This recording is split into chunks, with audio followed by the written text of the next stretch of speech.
एक बहुत ही unconstitutional step एक फॉर्मर चीफ मिनिस्टर को शोभा नहीं देता है, क्योंकि एक प्रेसिडेंस अगर ऐसी सेट हुई जहां कोई भी अनइलेक्टेड पर्सन जाकर किसी भी डिपार्टमेंट को रिव्यू करता है तो वो एक गलत बात है। क्योंकि जहां जंग यहाँ पिछले 1.5 साल से ये है कि अनइलेक्टेड और इलेक्टेड में एक डिफरेंस, शायद वो महबूबा जी किसी तरीके से एक मैसेज देना चाहती है कि जो अनइलेक्टेड लोग हैं वो ज़्यादा पावरफुल हैं, और वो बहुत गलत बात है।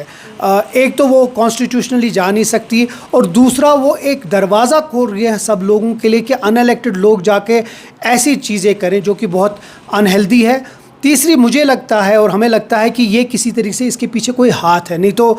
जब भी 1999 में ऑटोनॉमी रिपोर्ट हमने पास की है, उसी के 2 महीने के बाद पीडीपी बनी। आज भी जब जो नेशनल कॉन्फ्रेंस के एमएलएज ने डिसाइड किया कि हम दिल्ली जाके उनसे बात करेंगे और उनको याद दिलाएंगे दिल्ली वालों को जो उनका हमारे साथ वादा है, आज भी किसी तरीके से एक ही पार्टी बाहर निकली और जानबूझ के एक माहौल को ख़राब करने के लिए, और वो महबूबा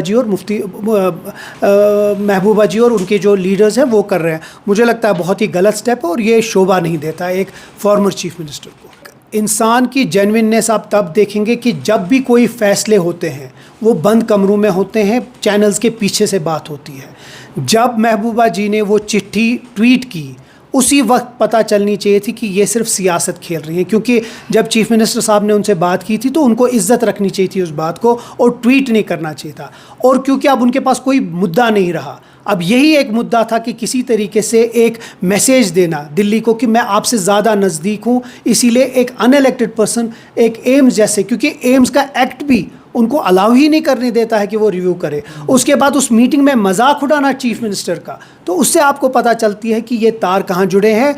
वो मेरे हिसाब से वो आरएसएस हेडक्वार्टर में बैठे, वो बीजेपी हेडक्वार्टर में बैठे, हर किसी के भी आरएसएस से बात करे, हमें उसे कोई लेना देना नहीं है। लेकिन यहाँ एक लोगों ने एक मैंडेट दिया है एक पॉलिटिकल पार्टी को, अगर उनको अंडरमाइन और उनकी इज्जत अगर वो उछाल रही हैं तो मुझे लगता है ये बहुत गलत बात है। आखिर में जानना चाहेंगे, आपको एक चीज़ बताता हूँ, र्यूमर्स पे अगर हम बैठे तो बहुत सारे र्यूमर्स हैं, फिर तो ये भी र्यूमर है कि महबूबा जी कल बीजेपी ज्वाइन करेगी, तो कौन भरोसा करेगा। लेकिन मैं आपको ये बताऊंगा कि सबसे इम्पॉर्टेंट चीज़ जो है कि नेशनल कॉन्फ्रेंस के चीफ मिनिस्टर्स और एमएलएज एक साथ बैठे,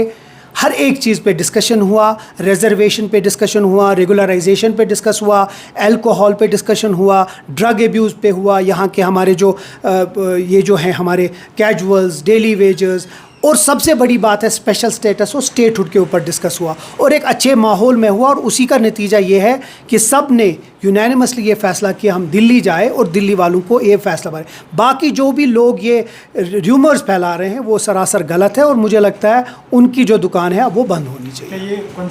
कोई तो करेगा, हम पार्ट है इंडियन ब्लॉक के, तो ज़रूर करेंगे। कोई ना तो ये बनाने के कोई तो करेगा, वो जब करेगा तो हम आपको ज़रूर बता देंगे।